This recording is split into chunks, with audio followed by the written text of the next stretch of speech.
নমস্কার, সবাই কেমন আছেন? নিশ্চয়ই ভালো, আমিও ভালো আছি। এখানের আড়তে গিয়েছিলাম ঈদের আগে বাজার করার জন্যে। এই সিমগুলা খুবই ভালো ছিল। আমি এখান থেকে আধা কেজি সিম নিছি, নলডুগি সিম ছোট সাইজের। ধনিয়া পাতা ছিল, পুদিনা পাতাও ছিল ওদের দোকানে। আমি সিম আর বেগুন নিছি, আর চিচিঙ্গা নিছি। এখানে মোটামুটি এখন বাজারে রোজা শেষ, ঈদের আগে যেহেতু বাজারে দাম অনেক চড়া। শসাও আমি গত সপ্তাহ নিচে 30 টাকা করে, এই সপ্তাহে আইসা দেখি যে 90 টাকা করে। দাম দ্বিগুণ বেড়ে গেছে ঈদের কারণে। আরতে এই অবস্থা, বাজারে তো আরও দাম বেশি। এখানে কচুরলতিগুলা খুবই কচি কচি চিকন চিকন ছিল। বাসার কষ্ট দেখে আমি আর আনি নাই। এই টমেটোগুলা একবারে ফ্রেশ ছিল। আমি পটলও নিচ্ছি এখান থেকে।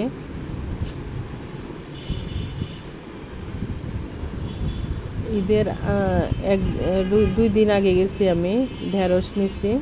ঢেঁড়সগুলো ভালো ছিল।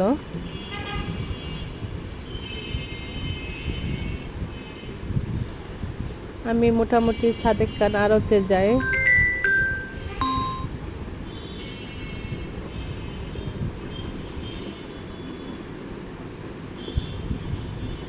এখানে আবার সাথে মাছের বাজার আছে, মাছ দেখতে চলে আসলাম। কিছু মাছ নেব, একটু মুরগি নেব। আজকে ছেলের বার্থডে ছিল, তাই মুরগি মাছ নিয়ে নিব আমি কিছু। ফ্রেশ ফ্রেশ লাফানো কিছু ট্যাংরা মাছ ছিল, রুই, সবই মোটামুটি ফ্রেশ ছিল।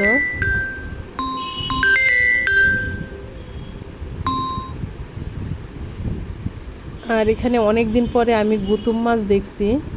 এই গুতুম মাছ আমি অনেক দিন ধরে খাওয়া হয় না। আমি এখান থেকে হাফ কেজি গুতুম মাছ নিব। আপনারা কি বলেন জানাবেন। আর একটা রুই মাছ নিছি।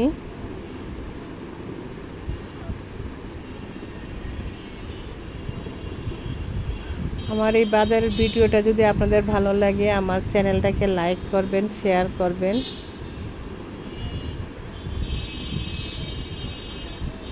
এই চিংড়িগুলো নদীর চিংড়ি ছিল, ভালো।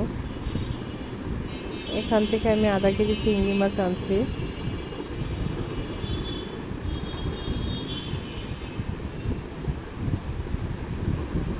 আর এখান থেকে একটা রুই মাছ নিচ্ছি।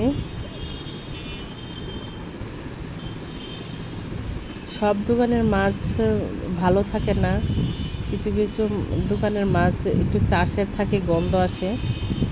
নির্দিষ্ট কয়েকটা দোকান আছে যে মাছগুলোতে গন্ধ আসে না, ফ্রেশ থাকে।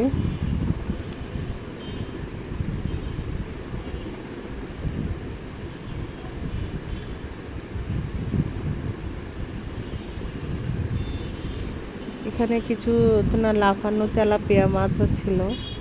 আজকে তেলাপিয়া মাছ